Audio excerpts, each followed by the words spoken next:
We have already been discussing carbon 13 NMR since last 2 classes. I discussed varieties of things about carbon 13 NMR. Especially I said we are going to record the carbon 13 NMR in a decoupled manner. That means we break all the couplings of carbons with all other protons. Then the spectrum what you are going to get correspond to single peak for each chemically inequivalent carbon. And what are the types of decoupling? We can have types of decoupling like completely broadband decoupled with NOE, without NOE, coupled with NOE, decoupled, all combinations we discussed. And I said basically what you do is you have to do the decoupling with NOE. That is a conventional carbon 13 NMR spectra recorded always. When we record such type of spectra, I showed that all carbons will not be of equal intensity. It could be because of symmetry. Symmetry will also give rise to different intensity, that is understandable. There is a symmetry, 2 carbons are overlapped, that will have double intensity, fine. But the remaining carbons which are attached to single protons or not attached to any proton should have identical intensities. But it normally not happens. This is because not only symmetry, the relaxation plays a dominant role. Especially the protonated carbons relaxes very fast. Non-protonated carbons like quaternary carbons, ipso carbons which are present in the molecule, they relax very slowly. Carbons attached to proton enhances and ensure that these carbons relaxes faster. As a consequence, they will have signal intensity more than other carbons.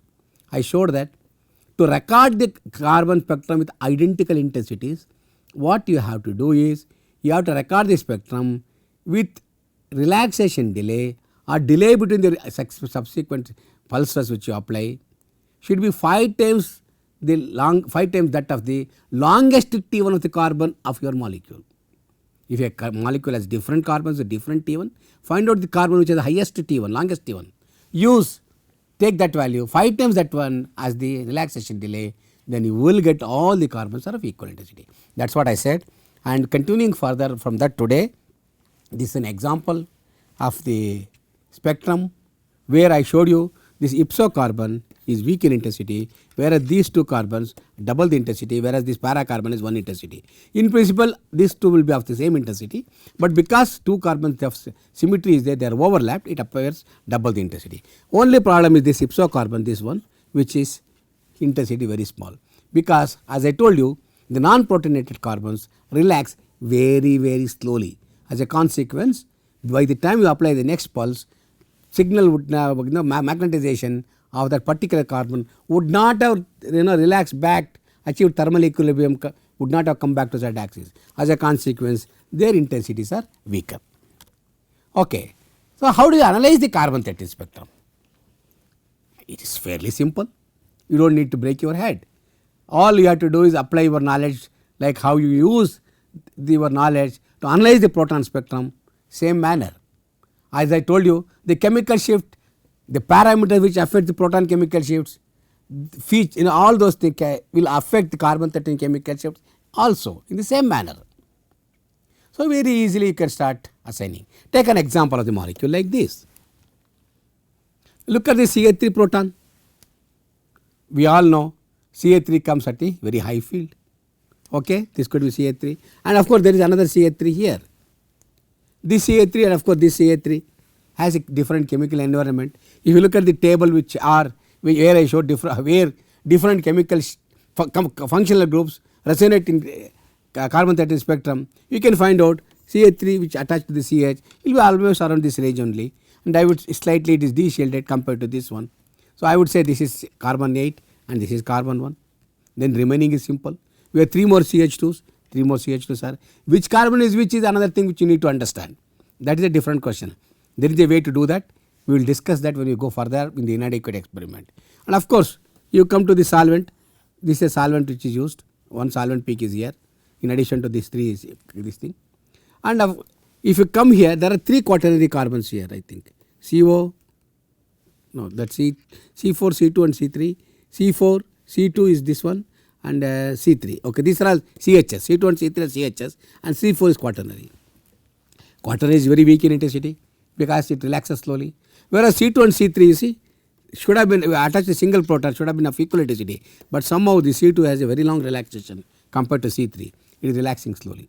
But basically you can assign more or less a sort of each individual peak to a particular carbon, and when there is difficulty with too many CH2s are present, which carbon is which CH2 carbon correspond to which peak, that is it more of detail. We will do that when you go further. Take an example of another molecule. It is a carbon 13 proton decoupled of this simple molecule. Here it is fairly easy for you to understand. Obviously we have two carbons which are CH3s here, and OCH3 is here, that comes to the downfield, that we know. So C1 is here, OCH3 is downfield, this is CH3. Of course this is also C double bond O attached, but this is directly O attached. So this is C1, this is C4. Then there are two CH3s, two CH2s, 3 and 4. But if you carefully see, this C4 carbon is coming to the very high field, and especially the C9 carbon which is OCH3 is coming here. This is not CH3, this is CH2. And C double bond O carbon, this carbon and this carbon, they are not attached to proton, they are very weak in intensity. This is solvent. Solvent are always quaternary, they are not attached to any proton usually. So as a consequence the solvent peaks are generally weak in intensity, unlike proton spectrum where solvent peaks are huge. But here in carbon 13 spectrum solvent peaks are very low in intensity. Of course these two are protonated C6, C7, double the intensity, because there are equivalence is that this is equal to this is equal to this. Because of the chemical equivalence you can clearly identify these two carbon signals are double the intensity for two carbons which are overlapped or which are having symmetry. So this is how it is, you can easily interpret this one. Go further, another simple molecule. Here it is easy to do that. Where do you get there are two CH3s, one is CH3 attached to CH2, other is OCH3, OCH3 comes downfield, it is here. Then we have a CH2 that has to be here, and then there are 4 aromatic carbons, 2 aromatic carbons here, this carbon is equivalent, this and this are equivalent. So we have 2 carbons of equal intensity, and then remaining C3, C7, C6 carbon, this one and this one, they are all quaternary carbons, very weak in intensity. Okay, so very easily you can identify and do the analysis, and interpretation is easy. But then here I made some rough estimate of these chemical shifts. What is the guarantee? What is this thing that what I have done is correct? My analysis is correct. How do we know my assignment is correct? Especially when you have phenyl groups. These are all okay. CH3, OCH3, we will not just generally get confused. Whereas in the proton here, which is C4, which is C5, I do not know. But there is a way to predict the carbon 13 chemical shifts. This is what is called the effect of the substituent on aromatic carbon chemical shifts. Depending upon what is the type of substitution you have, different proton chemical shifts, especially for aromatic carbons, we can easily predict. Very simple rule, like we can do for the protons, we can also do for the carbon 13. Take for example, this is a table where we have NO2 here, and NO2 if it is remember when I was telling you I was trying to predict some of the couplings, some of the chemical sheets in the substituted benzenes in the proton spectrum. Identically here also, if you have different substitutions, you can find out the values or the contribution of each of these functional groups, substituent groups at different positions in the phenyl group. For example, I have a NO2 in a molecule in phenyl group. One of the this thing substituent is NO2. Then for the ipso carbon, this is the contribution. For ortho carbon, this is minus 4.9. For meta, this is 1.1. For para, it is 6.3. That means you have to find out the contributions for each of them, and then just do the co-addition of these things. You will get this value. I hope you still remember the phenyl protons also. In the example of analysis of proton spectra, I took 2 or 3 examples and I showed you based on the substitution of NO2. Simply first I took the example of the dinitrobenzene, where each nitro group has each proton has one ortho and one meta nitro, and I added that value and showed you basic value for proton chemical shift of the benzene. You have to take 7.28 and then add the substituent value to arrive at the approximate values of the predicted chemical shift for protons of the phenyl ring.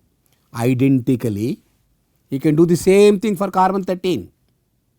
All substituents are there, their values are given at for different positions. All you have to do is you have to simply take the value and add it up. And here the base value is taken again for benzene. Their proton chemical shift of 7.28, here carbon 13 chemical shift of 128.4 is the base chemical shift of carbon 13 of benzene.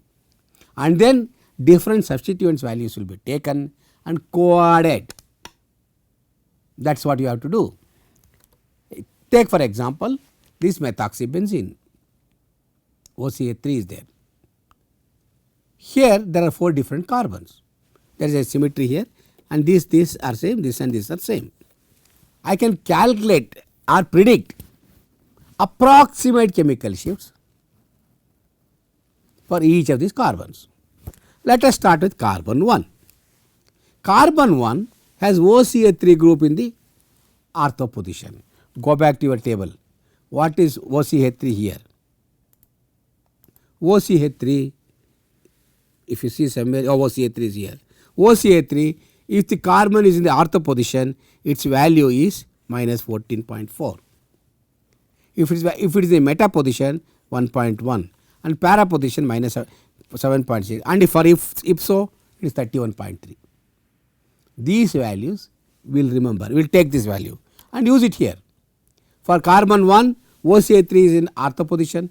I showed this value is minus 14.4 here. I have to add for that and I get this value. For 2, it is in the meta position. When I showed in the meta position, it is 1.1. Please add it up, it is 129.4. Similarly, for this one, the substitution in the para position, in fact, instead of adding, it is again subtracting, it is 120. For carbon, which is ipso, directly attached, and this is the contribution, and this is the total chemical shift. So, approximately like we did for the proton chemical shifts in the phenyl groups, depending on the substituents, here also depending on the position of the substituents, different carbon chemical shifts can also be calculated, and this is what it is. And these are the values we have obtained: 114, 129, 120, 159. See here 114, 120, 129, 158. All the experimental values are approximately equal. For look at the last one, 159.51, here 159.7. So close by. Of course, predicted values is predicted, not experimental. Authentic value is experimental. But to make the assignment easier, this is one way you can calculate. You can predict the carbon 13 chemical shifts, and that is how all these things can be assigned very easily. We go to acetaminophen, para-acetaminophen. This is what we also try to analyze in the proton spectrum, I think. Look at this one. This group, NHCOCH3 group, this substitution, you have to see its value for ipso, ortho, meta, and of course we also have a OH para. And you have to consider 2 parameters. Let us consider this proton 1. Proton 1 for ipso is OH and para is NCH3, and those values taken from the table. Ipso is 26.7 and para is minus 4.1 for this group and this group. Go back here and see the table. For OH, for example, ipso is 26.7 and para is minus 7.3. So, like this you can start putting NHCOCl3 was also here. NHCOCl3, ipso is 9.5, 9.8, para is 0.4. I have added this value here, ipso, and in the other case for this one, for the case of this OH, this carbon, ipso is OH and para is this one. So, ipso OH value is this, para value is this one. For carbon 2, this is ortho, this is meta, values are taken. Carbon 3 again, this is a meta, but this is ortho. Carbon 4 is very interesting. ipso is this one, this value is minus 9.8 for ipso, whereas for para is minus 7.3, and this is the value you are going to get. You can calculate the carbon 13 chemical shifts with additive factor like this, and this is what it is. Look at this for a carbon, for example 1, 2, 3, 4, 4, all the 4 carbon. I am not worried about this and this because we are calculating only for the phenyl carbons. Only 1, 2, 3, 4 if you see, this is 153. Go back to our calculation. This is C1 is 151. We are getting 153. For example, C2 is 115 and we are getting 150. Very precisely, if not precisely, at least close by to the experimental value you can calculate.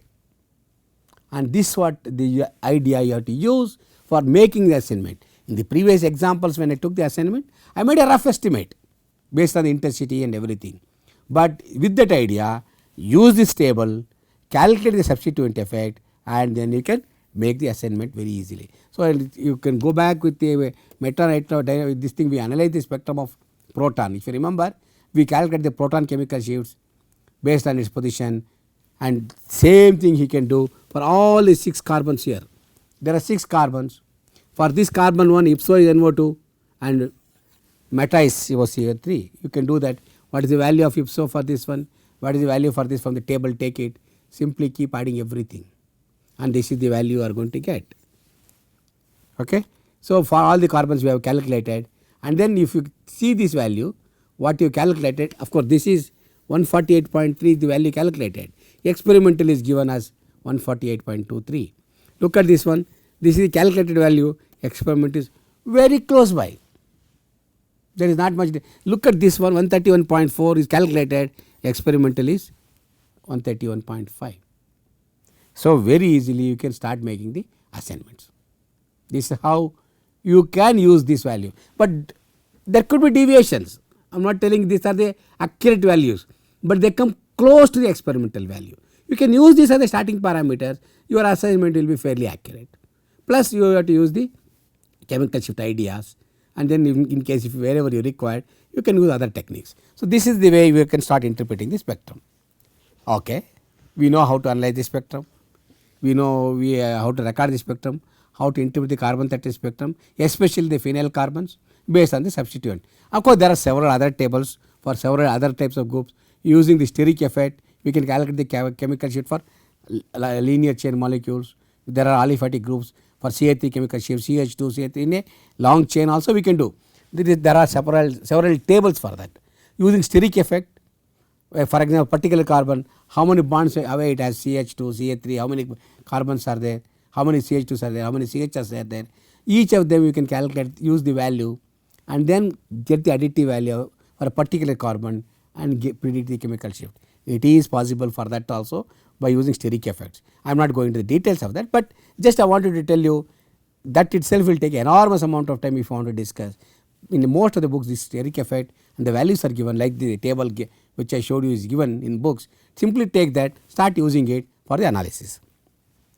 Next, we want to understand the coupling between the carbon and other spins. Carbon 13 can also couple other spins, like we saw in the proton case, proton phosphorus, proton fluorine, proton carbon coupling we got. Carbon 13 can also couple. See, carbon 13 coupling, usually we record the spectrum in deuterium. What happens when carbon coupled to deuterium? How many peaks we expect? Remember, carbon 13 is spin half, this is spin 1. So, obviously, we get 3 lanes of equal intensity, and usually these solvent peaks are not protonated. As a consequence, they will not relax faster, they are weak in intensity. Take for example CdCl3, this is a solvent normally used for organic molecules, and it comes at 77, you get 3 peaks of equal intensity. This separation gives you coupling between carbon and deuterium. Very simple. If you go to this CD3 CO carbon has no deuterium attached, gives a single peak. CD3, when 3 deuteriums are attached to a particular carbon, you can calculate the intensity pattern also. It is going to give you, see, 7 line pattern, 1, 2, 3, 4, 5, 6, 7. Septate pattern you are going to get with different intensities which can be worked out. For when you have a dimethyl CD3 CO CD3, This is the pattern you get. When you have a dimethyl sulfoxide like this, again 7 line pattern because there are 3 CD3s are present. CD3OD, we get pattern like that, again 7. C6D6, similar to CDCl3, we get 3 line pattern because all carbons are equivalent and all deuteriums are equivalent, you get 3 peaks of equal intensity. CD2Cl2, there are 2 deuteriums are present, you get only 5 lines, unless 3 deuterium you get 7 lines, here you get 5 lines of intensity different. We also worked out once, there are 2 deuterium coupled. Remember when I was working out CH2D2 molecule in the proton spectrum, when we simulated, we also worked out the intensity pattern. It is 1, 2, 3 to 1 intensity we got, exactly 5 peak. Similarly, because proton and carbon both are spin half, when it is coupled to 2 deuterium, the intensity pattern remains same. Pyridine D5, pyridine has 3 different types of carbons, orthocarbon, metacarbon and ipsocarbon, all will give rise to intensities, triplet, or if we don't say triplet, triplet in NMR jargon is 1:2:1. I would say it is a 3 lines of equal intensity, and especially ipsocarbon, as I told you, the relaxation is slow, not attached to proton also, you will get a lower intensity. And when you want to record the spectrum, you can measure the coupling. Let us look at the carbon 13 spectrum of this molecule. If there is this carbon, I am looking at the carbon fluorine coupling. Carbon can also couple to proton, that we can extract easily. When it is coupled to fluorine and also proton, both abundant spins are there, you will complicate the spectrum. Spectrum gets terribly complicated. How do you simplify that? I told you already in the proton analysis, I told you at the end, we can break the coupling of one of them to simplify the spectrum. Do this, you break the coupling with proton, all protons coupled, all carbons are removed. But I told you other nuclei are still coupled, so fluorine is still coupled. You are breaking coupling with carbon proton, but fluorine carbon coupling is still present. So then how many different carbons are there? One is CH3, 1, 2, 3. There are 3 different carbons, you have 3 different spectra. So 3 different peaks. This is a CH3 peak, this is CH2F, this is CO. And you see this is the fluorine, this fluorine is directly attached to this carbon. Of course, this is also there, this one bond coupling is there, this CH2F, and this CO has 2 bond coupling, this is 3 bond coupling, 1, 2, 3 bond coupling, this is CH3. This carbon of CH3 can couple to this fluorine, but very weak coupling, 3 bond coupling far away. Largest coupling is 1 bond, this carbon to this fluorine, 185 hertz, and this is 20 hertz. Mind you, 1 bond CF couplings are always negative, but it is not written here, but it is negative. You can interpret that. Another molecule, it is very simple. This is carbon 13 spectrum in CDCl3. How many peaks you are going to get for this? How many carbons are there chemically inequivalent? Look at it, 1, 2 and 3. There are 3 different carbons. We will start interpreting this now. First I would say this is this carbon. You know why? This is a large quartet. Large quartet of this comes because of carbon coupled to 3 equivalent fluorines, CF3. CF3 carbon you see coming in this range, in the aromatic range. Usually we get aromatic protons, aromatic carbons here around 120, 130, but CF3 carbon is coming. Do not get surprised, all these things can happen in NMR. And you measure the separation, this is 280 hertz. 1 bond CF coupling is very large. So I would fairly put this as 1J CF, and that is corresponding to this carbon. Go to the next one, 2J CF. Which is 2J CF? This carbon can couple to this. This is 32 hertz, quite large, and that also has to be a quartet because same 3 equivalent fluorines are coupled. So you can see 3 equivalent this thing, and then 3J, this carbon can also couple to this, and it is going to be a quartet. So very easily you can understand all those things. Okay, this is the spectrum, a simple molecule where we are looking at only carbon fluorine couplings. Of course, proton couplings we are not seeing. And what is this peak? At 78, what is coming? There are 3 peaks of equal intensity because it is recorded in CDCl3. Carbon is coupled to deuterium and giving rise to 3 peaks of equal intensity. This is a solvent peak. So, like this you can start interpreting. Go to this molecule. This is a fairly simple molecule, 2-fluoropyridine, and there are different carbons. Of course, 2 and 6 are chemically equivalent, 3 and 5 are equivalent. So, only there are 4 different carbons present. I am sorry, 3 different carbons present here. Oh, I am sorry, there is no symmetry because this fluorine is here. All 5 carbons are different. There is no symmetry because this is not proton, this is a fluorine. So, pyridine has symmetry, but 2-fluoropyridine has no symmetry. So, all carbons, 5 carbons are chemically inequivalent. What is the largest coupling we can think of? Largest coupling we can think of is one bond, this one. Look at this, it is a doublet. Again proton decoupling, you will get only carbon fluorine couplings. Second largest is what? Look at it, 2 bond coupling. Which is the 2 bond coupling? This carbon to this fluorine, quite large. I can assign this as carbon 3 and I can assign this as carbon 2. The numbering starts from 1 as nitrogen. So, this is carbon 2, this is carbon 3. What is the next one? Next is 3 bond coupling. There are 2 3 bond couplings, this one and this one, C4 and C6, and one of them is, this is quite large compared to this, both that can be interpreted. And the last one is this one, this carbon. This carbon has a 4 bond coupling, very weak, and these values have been measured. You can see it, 1 bond coupling, 2 bond, 3 bond coupling, 4 and 5 bond couplings. As the number of consecutive bonds increases, interestingly here couplings are coming down. Systematically they are coming down. 1 bond is larger, then 2 bond, then 3 bond, then 4 bond. We look for carbon 13 spectrum of a simple molecule, not simple molecule, a mixture of molecules, not one molecule, 3 molecules. That is CH2Cl2 dichloromethane, CHDCl2, CD2Cl2 and CH2Cl2. See, this is 3 molecules are present. Of course, CH2Cl2 spectrum we will consider first. 3 molecules are CH2Cl2, CHDCl2, CD2Cl2.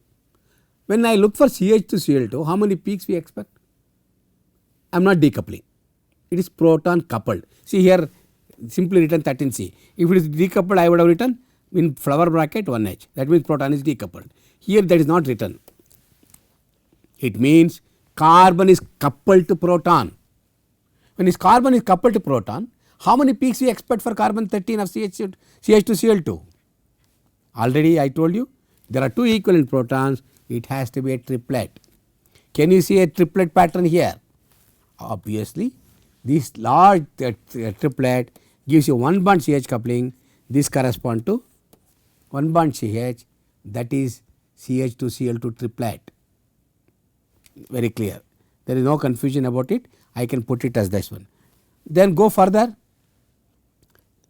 This gives me 1 bond coupling. Go further. I will take other molecule now. Other molecule is CHDCl2. What is the pattern we expect for CHDCl2? You should remember this carbon splits into a doublet because of proton coupling, and each lane of this doublet will be 3 lanes because of deuterium coupling. And where do you get that pattern? If you look at this spectrum, you can identify that pattern like this, identical, but it is not exactly at the center of CHCl3. See, it has moved a bit, chemical shift has moved a bit. This is because of isotopic substitution. This is called isotopic effect. Because one proton is replaced by deuterium, its chemical shift has moved a bit, because identical environment is not there. CH2Cl2 has one environment, CHDCl2 has different environment. As a consequence, its chemical shift has moved. But remember, substitution of a heavy atom always moves to the right. So, the chemical shift is coming to the right. Please remember, substitution of a heavy atom moves the peak to the right. This is what happened. And this is the chemical shift of CHDCl2. From the center of the chemical shift, there is a doublet, and each lane of the doublet is split into triplet, and this is the doublet. That corresponds to 1JCH, and each lane of that is split into this thing, three lengths of equal intensity, that gives rise to JCD, coupling between carbon and deuterium. What is the last one you can think of? Last one is CD2Cl2. There are no protons here. Directly carbon is coupled to D2. I told you already it gives rise to 1, 2, 3 tone intensity pattern, 5 length pattern because of two equivalent deuterium splitting this carbon. And this is the pattern you are going to get, and this is what it is. And you see this is the chemical shift. It has again moved this from this and also moved from this to the right. That is what I said. With the substitution of heavier isotope, chemical shifts always move towards the higher field.